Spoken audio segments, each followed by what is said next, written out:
Hi friends, welcome to Renna Samayal. இன்னைக்கு என்ன சமையல் பார்க்க போறோம்னா எங்க அம்மா செய்யற மாதிரி சுவையான சின்ன வெங்காய குழம்பு தான் பார்க்க போறோம்.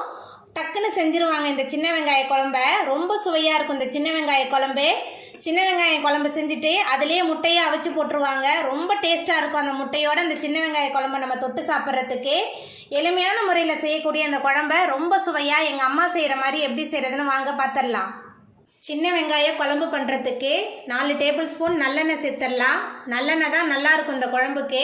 எண்ணெய் சூடாகி வரட்டும். எண்ணெய் சூடாகி வந்துட்டு இதில் 1 டீஸ்பூன் கடுகு சேர்த்துடலாம். 1.5 டேபிள் ஸ்பூன் வெந்தயம். கடுகு வெந்தயமும் நல்லா பொரியட்டும். கடுகு வெந்தயமும் நல்லா பொரிய ஆரம்பிச்சிருச்சு. 30 சின்ன வெங்காயம் உரித்து வச்சுருக்கேன். வெங்காயம் சேர்த்துடலாம். வெங்காயத்தை சேர்த்துட்டு நல்லா வதக்கிடலாம். வெங்காயம் நல்லா வதங்கி வரணும், அது வரைக்கும் நல்லா வதக்கிடலாம். இந்த சின்ன வெங்காய குழம்பு ரொம்ப சுவையாக இருக்கும். அதுவும் இது எங்கள் அம்மா இப்படி தான் செய்வாங்க. ரொம்ப டேஸ்ட்டாக இருக்கும் இந்த சின்ன வெங்காய குழம்பு. டக்குன்னு செஞ்சு முடிச்சிருவாங்க இந்த வெங்காய குழம்ப. வெங்காயம் நல்லா வதங்கிருச்சு.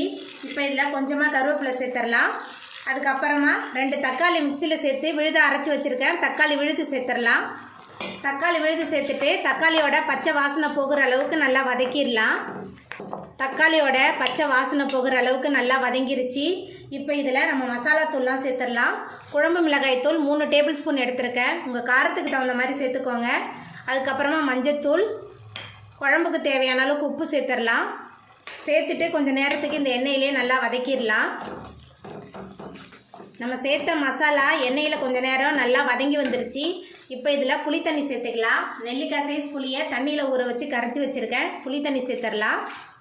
அதுக்கப்புறமா குழம்புக்கு தேவையான அளவுக்கு தண்ணி சேர்த்துடலாம். தண்ணி சேர்த்துட்டு நல்லா கலந்து விட்டுடலாம். தண்ணி சேர்த்துட்டு நல்லா கலந்தாச்சு. புளியோட பச்சை வாசனை போகிற அளவுக்கு குழம்பு நல்லா கொதிச்சு வரட்டும்.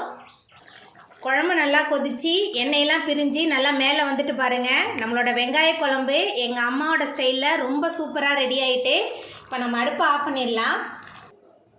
அவ்வளோதாங்க, நம்மளோட சின்ன வெங்காய காரக்குழம்பு எங்கள் அம்மா செய்கிற மாதிரி ரொம்ப சுவையாக ரெடி ஆகிட்டு. நீங்களும் உங்கள் வீட்டில் இந்த சுவையான சின்ன வெங்காய குழம்பு செஞ்சு பாருங்கள். இந்த வீடியோ உங்களுக்கு பிடிச்சிருந்தா லைக் பண்ணுங்கள், ஷேர் பண்ணுங்கள், கமெண்ட் பண்ணுங்கள், சப்ஸ்கிரைப் பண்ணுங்கள். அப்படியே பக்கத்தில் உள்ள பெல் பட்டனையும் கிளிக் பண்ணிடுங்க. நன்றி.